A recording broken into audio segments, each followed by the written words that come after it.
Donc on passe à la quatrième communication. Ça sera présenté par Dr El-Hachimi et ça sera sur les EVI de l'enfant à propos de 37 cas. Chers maîtres, honorable assistance, je me permets de vous présenter la synthèse de notre travail intitulé Les UVI chez l'enfant. Pour aborder ce sujet, on va adopter le plan classique.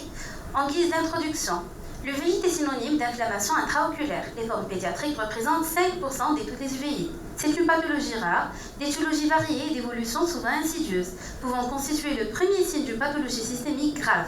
Elle représente un véritable défi diagnostique, étiologique et thérapeutique. La mise en jeu du pronostic visuel impose une enquête étiologique exhaustive et une prise en charge thérapeutique efficace. Concernant les objectifs, le but de cette étude est d'étudier les aspects épidémiologiques cliniques, le profil étiologique des UVI chez l'enfant et pour insister sur une collaboration interdisciplinaire entre pédiatres, ophtalmologistes permettant une gestion efficace et des résultats favorables. Passons au matériel et méthodes. Ce travail est une étude rétrospective portant sur 37 cas d'enfants qui ont conjointement suivi au service de pédiatrie et d'ophtalmologie du CHU Mohamed VI Doujda sur une période de 6 ans. Une fiche d'exploitation a été élaborée pour le recueil de données dont l'analyse a été réalisée sur le logiciel Excel.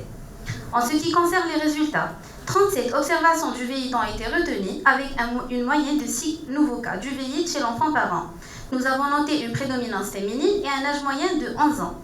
Le motif de consultation dans la majorité des cas était une baisse de l'acuité visuelle et la rougeur oculaire persistante, suivie d'une douleur oculaire, un flou visuel, un larmoiement, blépharospasme et enfin une myodesopsie et une métamorphopsie.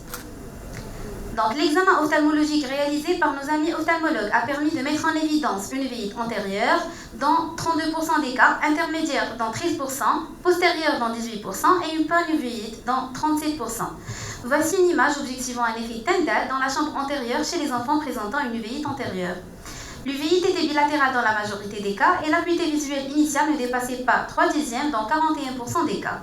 L'examen ophtalmo a permis également de mettre en évidence les complications oculaires, notamment les synéchies cristalliniennes, comme l'illustre l'image suivante, une hypertonie oculaire, un œdème maculaire ou papillaire et un abcès cornéen trouvé chez 2 patients présentant une kérato-uvéite.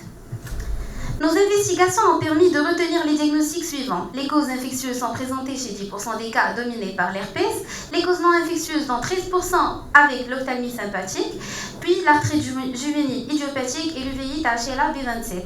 Mais la cause est restée indéterminée chez 75% des patients, mais signalons que dans notre série, le bilan étiologique n'a pas été exhaustif, en particulier les causes infectieuses qui ont été recherchées uniquement sur les sérologies plasmatiques, sans recours à des sérologies sur ponction de la chambre antérieure.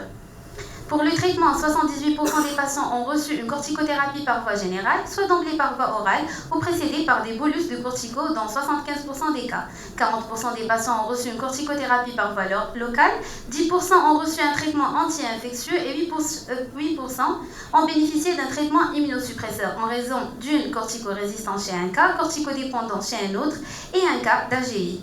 L'évolution sous traitement était favorable chez 54% des cas, mais un taux de récidive a été noté chez 35% des patients. Passons à la discussion. Plusieurs études et méta-analyses ont abordé le sujet des uvéites, que ce soit d'un point de vue de pédiatre ou d'ophtalmologiste. Ils ont tous insisté sur la variété de manifestations cliniques de l'uvéite, pouvant être même asymptomatiques, ce qui entraîne un retard diagnostique et une déficience visuelle potentielle. Les pédiatres jouent un rôle crucial dans le diagnostic précoce de l'uvéite. L'AGI est l'un des troubles associés les plus couramment dans l'uvéite infantile, représentant 60% des cas. Mais d'autres causes doivent également être reconnues. Pour l'uvéite antérieure, l'uvéite HLA B27, le B7 ou bien les causes infectieuses, notamment l'herpès et la CLV. Les uvéites intérieures est moins fréquente, l'étiologie la plus fréquente reste indéterminée. L'uvéite postérieure représente 30% des cas, à retenir surtout la toxoplasmose et la toxocarose et la panuvéite, pouvant être présentes dans la néphrite tubulo-interstitielle aiguë de l'adolescent. Mais il faut distinguer des pseudo-uvéites pouvant survenir au cours de rétinoblastome ou de leucémie. Mais malgré le développement de techniques d'investigation de plus en plus sophistiquées, ces 3 articles menés en Turquie, Tunisie plutôt, Suisse et Royaume-Uni ont objectivé des résultats similaires à notre étude avec un taux d'uvéite indéterminé idiopathique chez 78%, 75% et 54%, d'où la nécessité d'une collaboration interdisciplinaire entre ophtalmo-pédiatres et rhumatopédiatres pour une amélioration de prise en charge. Donc, les traitements, c'était surtout les corticostéroïdes systémiques locales, les médicaments immunosuppresseurs et les agents biologiques. Les complications observées sont surtout les cataractes, hypertonie oculaire, les synéchies postérieures et l'œdème maculaire.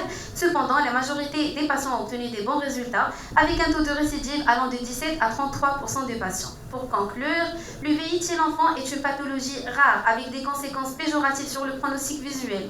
Elle représente un défi clinique nécessitant une reconnaissance précoce, une gestion multidisciplinaire entre ophtalmo, rhumatopédiatre et un traitement approprié et un suivi régulier. Donc, dans cet esprit, une nouvelle collaboration entre les services d'ophtalmo et de pédiatrie dans notre hôpital vient d'être instaurée pour renforcer la prise en charge globale des enfants atteints d'uvérite. Merci pour votre attention. Merci Dr Ekra pour cette présentation très claire.